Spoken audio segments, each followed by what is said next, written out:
Bienvenue dans votre Journal Afrique. Merci à vous aussi qui nous suivez en direct sur Facebook. À la une, démonstration de force au Togo malgré les annonces du gouvernement. Une centaine de milliers d'opposants au pouvoir ont manifesté à Lomé, du jamais vu dans le pays.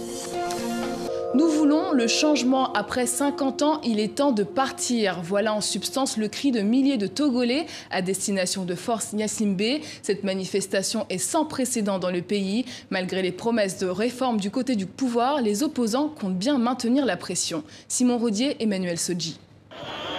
La marche a tout pour s'inscrire dans l'histoire du Togo. Pour les opposants, c'est tout simplement du jamais vu. Combien était-il à Lomé et ailleurs? Des centaines de milliers?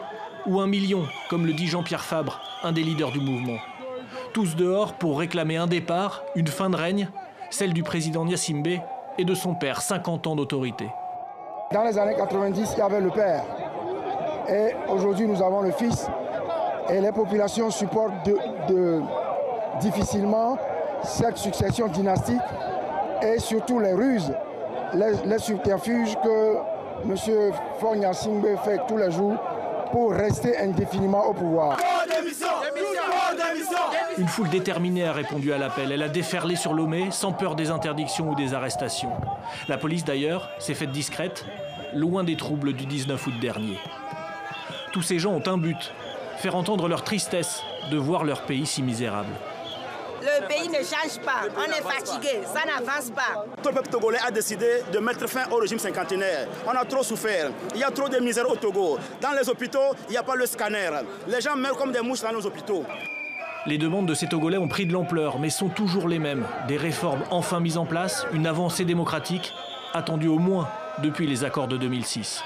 Hier, le pouvoir a bien tenté de déminer ce terrain en proposant un avant-projet de loi, avec limitation du nombre de mandats et scrutin à 2 tours.